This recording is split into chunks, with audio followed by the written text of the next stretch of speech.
Ikinulong niya tayo sa loob ng barrier para hindi tayo makatakas mula sa Vidyudama. Tapos na kayo lahat! Wala nang ibang paraan kundi dalhin sa labas sa mga yan gamit ang Horizon Technique. Ika-4, kaya mo ba ang dalawa?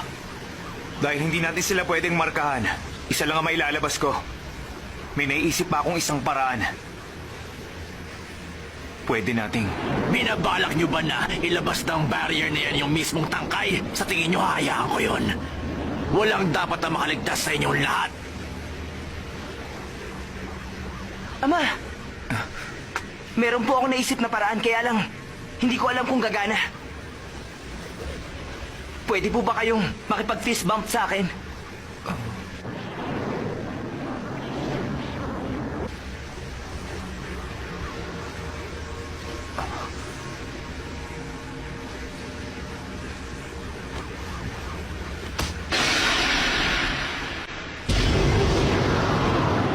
Hoy, kumusta palahati ko? Tagal natin hindi nagkita. Pwede mo ba akong bigyan ng chakra mo kahit konti lang? Hindi ako komportable na kinakausap ang sarili ko. Para akong baliw nito. Naruto, wala na magagawa yung si Minato. Hindi nga niya naprotektahan ang nanay mo noon, hindi ba? Kahit ang mga kasama niya. Alam mo naman siguro kung anong araw bukas, hindi ba? Anibersaryo ng kamatayan ng nanay at tatay mo. Ang araw na iniwan ka nilang mag-isa.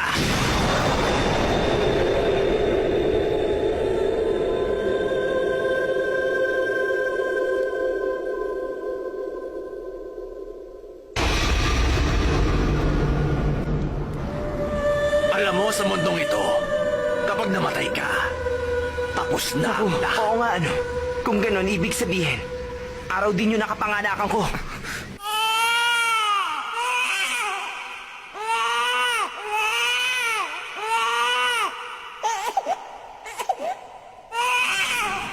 Ibig sabihin, hindi pa tapos ang lahat. Dahil nabubuhay pa ako sa mundong ito! Ngayon ko lang nakita na napakalakas na ng anak natin. Kushina.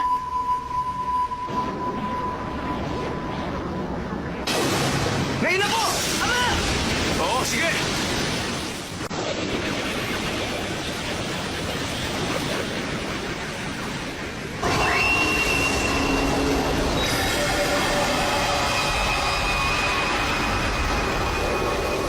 Masaya akong makita ang pinagsamang chakra nila.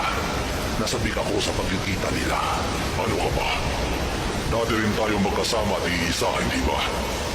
Bukod pa ron. Magkama rin kasi ang dalawang yan.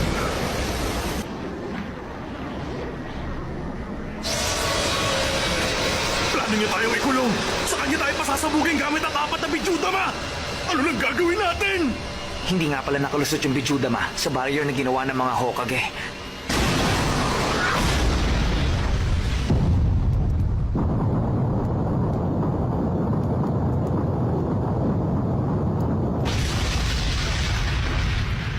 Pulang-pula pa rin ang barrier na yung katulad ngayon.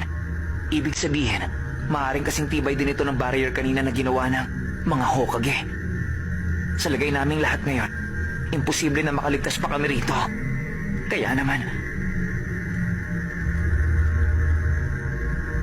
buwisit talaga. Walang pumapasok sa isip ko ngayon. Ama. Ano na ngayon ang plano mo, Naruto? Sa ngayon, bigyan mo muna ako ng oras para mag-isip.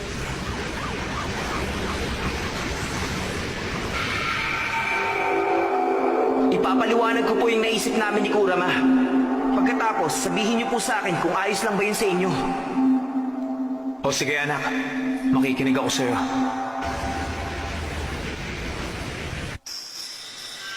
Nakita mo na ba siya, Kushina? Malaki na ang anak natin ngayon. Si Naruto.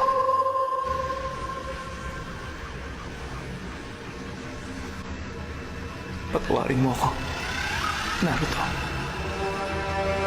Alam ko, Matindi ang hirap na pinagdadaanan mo hanggang ngayon. Magsisimula pa lang ang pinakamahirap sa lahat.